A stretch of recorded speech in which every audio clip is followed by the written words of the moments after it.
இயேசுவுக்கே புகழ்.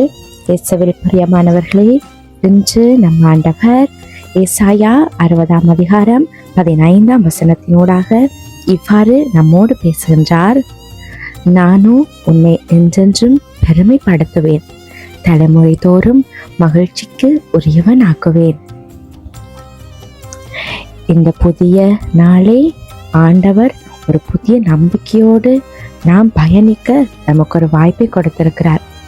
நல்ல மனநிலை, நல்ல சிந்தனை, அமைதியான சூழல், இதை இன்றைக்கு நாங்கள் காண்கிறோம்டா அது ஆண்டவர் நமக்கு கொடுத்த ஒரு பரிசு. இன்றைக்கு ஆண்டவருடைய வார்த்தை மிகவும் ஒரு ஆழமான உண்மையை நமக்கு நினைவுபடுத்துது. ஒரு காலத்துல யாரும் கவனிக்காதவராகவும் மதிக்கப்படாதவராகவும் தனிமையில கண்ணீர் சிந்தியவராகவும் நாங்கள் இருந்திருக்கலாம். நம்மை மனிதர்கள் நிராகரித்திருக்கலாம், உன்னால எதுவும் முடியாது என்று சொல்லி இருக்கலாம். ஆனால் ஆண்டவர் ஒருபோதும் அப்படி சொல்ல மாட்டார். அவருடைய வார்த்தை எப்போதும் உயிரோட்டும், அவருடைய வாக்குறுதி எப்போதும் எம்மை நிறைவேறும். நானும் உன்னை என்றென்றும் பெருமைப்படுத்துவேன் என்று ஆண்டவர் கூறியிருக்கிறார். இது மனுஷர்கள் தரும் புகழ் அல்ல, காலம் மாறினாலும் குறையாத இறைவன் தரும் மகிமை.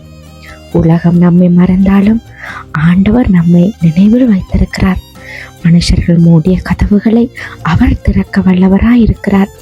கண்ணீரால் விதைத்த நாட்களை மகிழ்ச்சியின் அறுவடையாக மாற்றும் ஆண்டவர் நம்மோடு இருக்கிறார் என்றதை நாங்க ஒரு நாளும் மறந்து போகக்கூடாது.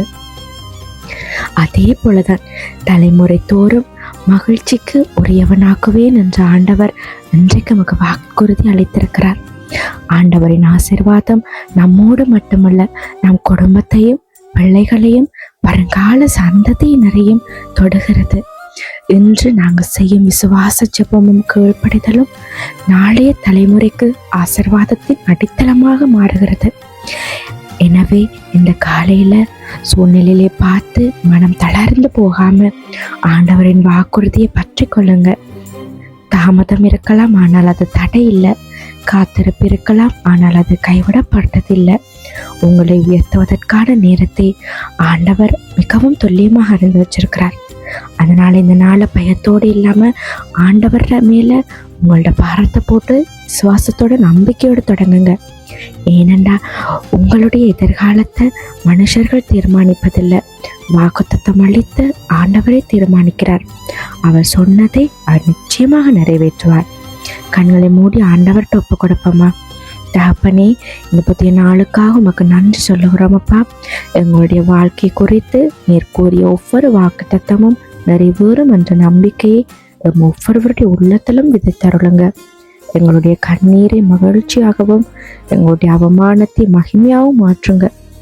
எங்களையும் எங்களுடைய குடும்பத்தையும் தலைமுறை தோறும் ஆசீர்வதித்து உங்களுடைய நாமத்தை மகிமைப்படுத்தும் வாழ்க்கையை வாழ எங்கள் ஒவ்வொருவருக்கும் கிருபை செய்யுங்கப்பா.